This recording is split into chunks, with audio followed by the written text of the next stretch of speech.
Welcome বন্ধুরা, আমি 4টি ডিমের অমলেট বানিয়ে সেটা দিয়ে কারি তৈরি করছি। আপনারা স্কিপ না করে দেখতে থাকুন কিভাবে বানাচ্ছি। এবারে আমি একটা মিক্সার জারের মধ্যে টমেটো, কিছুটা আদা, 4 কোয়া রসুন আর একটা পেঁয়াজ, বড় সাইজের পেঁয়াজ নিয়েছি। নিয়ে এটা মিক্সিতে পিষে নেব। কাঁচা লঙ্কা দিয়েছি।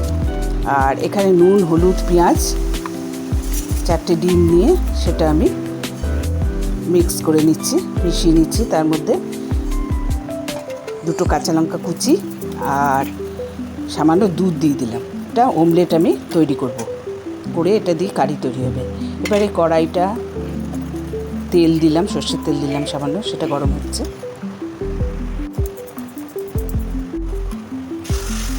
এবারে অমলেটগুলো আমি তৈরি করে তুলে নিচ্ছি। আপনারা দেখতে থাকুন কীভাবে বানাচ্ছে। অবশ্যই এইভাবে করে খেয়ে আমাকে কমেন্টে লিখে জানাবেন। এইভাবে করে খেয়ে দেখবেন, দারুণ টেস্টি হয় খেতে, খুব স্বাদের এটা হয়। এটাতে আমি ডুমো করে 2টো আলুও কেটে রেখেছি, সেই 2টো আলু দিয়ে এটা কারি আমি তৈরি করব। অমলেটগুলো আমার হয়ে গেছে, তুলে নিয়েছি। অমলেটগুলো এখন আমি 2 পিস করে নেবো। 2 পিস করে আবার সরষের তেল কিছুটা দিলাম। সরষের তেল গরম হওয়ার পর এলাচ, লং, দারচিনি, শুকনো লঙ্কা, তেজপাতা, গোটা জিরে এর মধ্যে দিয়ে দিয়েছি।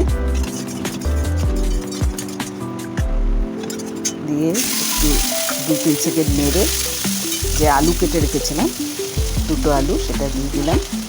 দিয়ে আমি লাল লাল করে ভাজছি। আবার একটুখানি ঢেকে দিলাম, কিছুক্ষণ ঢেকে দিলে আলুগুলো যাতে ভালোভাবে সেদ্ধ হয়ে যায়। এরপরে আমি যে আদা, রসুন, পেঁয়াজ, কাঁচা লঙ্কা, টমেটো পেস্ট করে রেখেছিলাম সেটা দিয়ে দিয়েছি। আপনারা পরিমাণ মতো যেরকম পছন্দ করেন সেইভাবেই দেবেন। মশলা আমি খুব কম মশলা দিয়ে রান্না করব। এরপরে হলুদ দিলাম, কাশ্মীর লঙ্কা গুঁড়ো দিলাম, ধনে দিলাম, জিরে গুঁড়ো দিলাম, ধনে গুঁড়ো, জিরে গুঁড়ো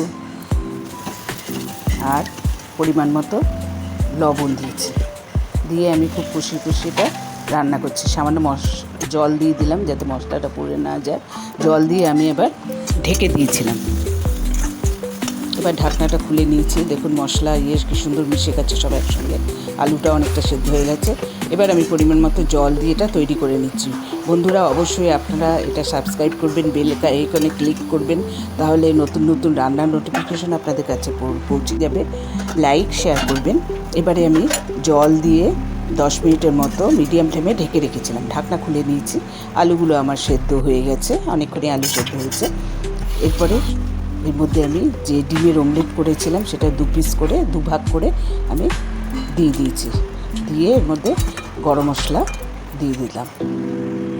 আমার ডিমের অমলেট দিয়ে কারি তৈরি হয়ে গেছে।